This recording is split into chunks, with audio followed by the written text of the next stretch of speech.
Imagine this, you wake up in the middle of the night, your heart pounding, not from a nightmare but from a thought, one so unsettling it claws at the edges of your consciousness. What if the person you believe yourself to be is a carefully constructed lie? Not a lie told to others, but one you've whispered to yourself so often it's become your truth. The face you show the world, the stories you repeat about who you are, the wounds you nurse like sacred relics, what if none of it is the real you, but just a shadow cast by something deeper, darker, and far more alive? Here's the paradox, you spend your life running from pain, yet you carry it like a hidden trophy. You claim to want freedom, yet you cling to the very chains that keep you trapped. You long for love, yet you armor yourself against it. Why? Because there is a part of you, buried, denied, feared, that thrives on the suffering. A part that would rather stay in control of a familiar hell than risk the terror of an unknown heaven. This is the shadow work no one wants to do. It's easier to blame the world, to point at the injustices, the betrayals, the unfairness, and yes, they are real. But what if the real prison isn't out there? What if the bars are made of the stories you refuse to question, the emotions you refuse to feel, the truths you refuse to see? The German philosopher Friedrich Nietzsche once wrote, "Whoever fights monsters should see to it that he does not become a monster." And when you gaze long into an abyss, the abyss also gazes into you. What is staring back at you from the abyss? The answer is not something you find, it's something you uncover, like peeling back layers of a self you no longer recognize. And the deeper you go, the more terrifying the question becomes, what if the thing you've been running from is the only thing that can set you free? This is where the real work begins. The shadow is not your enemy.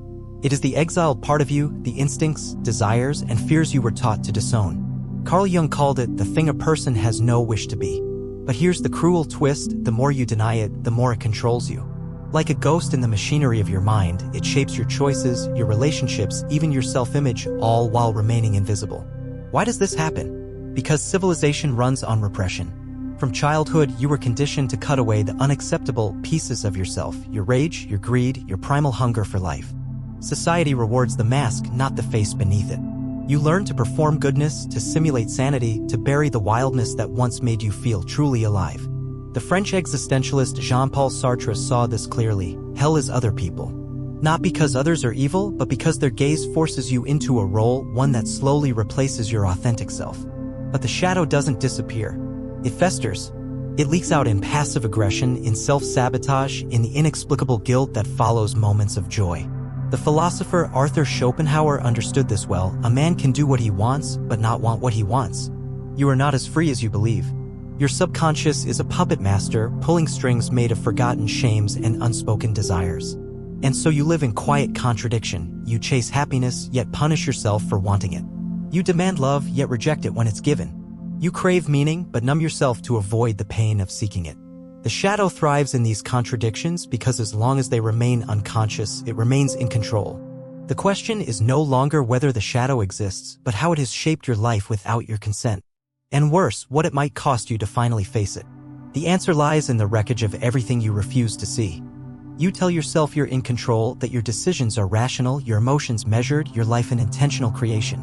But beneath the surface, the shadow writes its own story. It speaks through the patterns you can't break, the relationships that always sour, the dreams you abandon just before success, the anger that erupts over trivial slights. These are not accidents. They are the shadow's language.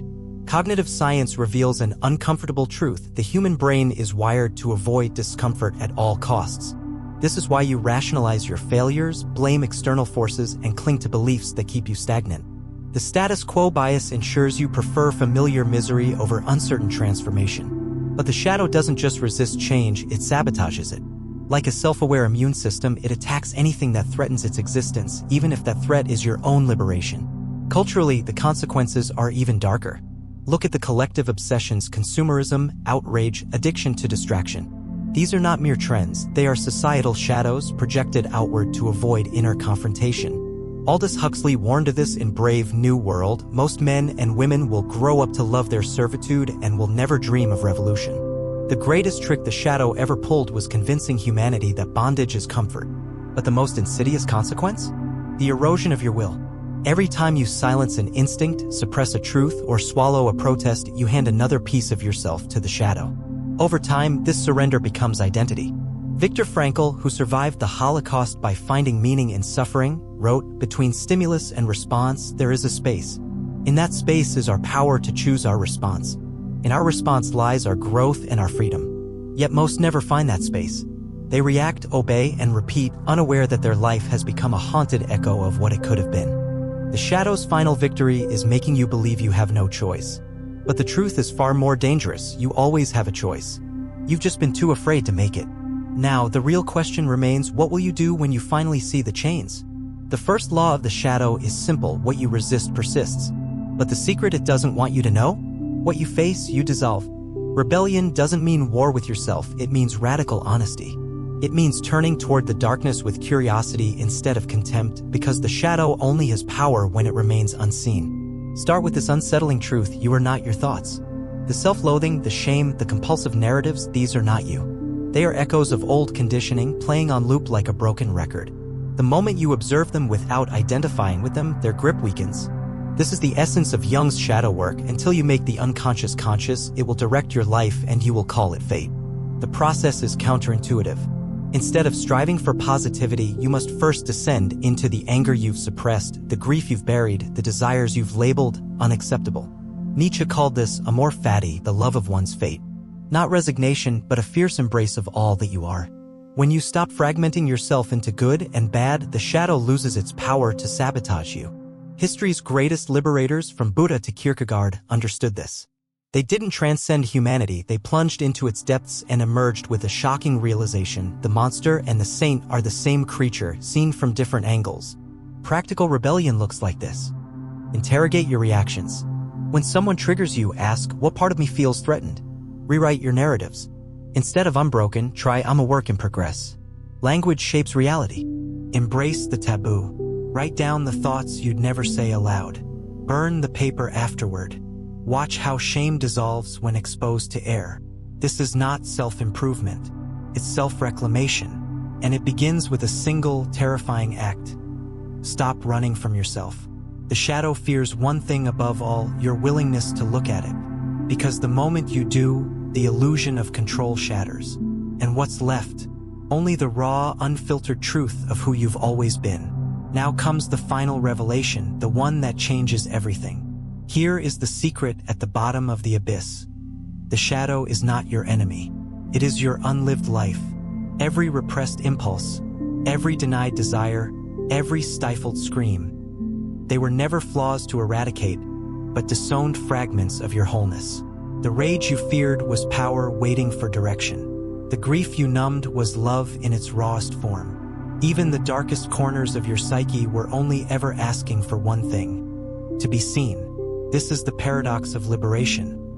The thing you thought would destroy you becomes the key to your freedom. The German poet Rilke captured it perfectly. Perhaps all the dragons in our lives are princesses who are only waiting to see us act, just once, with beauty and courage. The shadow is not a curse. It is a call to stop living half alive, to reclaim the fullness of your existence. When you integrate the shadow, something extraordinary happens. The energy once spent on repression becomes fuel for creation. The traits you disowned, aggression, vulnerability, wildness, transform into strengths. Your relationships deepen because you no longer project your hidden self onto others. Your life gains momentum because you are no longer at war with yourself. This is what Jung meant when he wrote, "I'd rather be whole than good." Wholeness is not perfection. It is the courage to inhabit every facet of your being, light and dark, without apology. The final truth is this: you were never broken. You were only ever hiding. And now the only question left is, will you step into the light of your own entirety? Stand still for once. Listen. Beneath the noise of fear and conditioning, there is a voice you've spent your life silencing. It has always known the way. All you have to do is let it speak.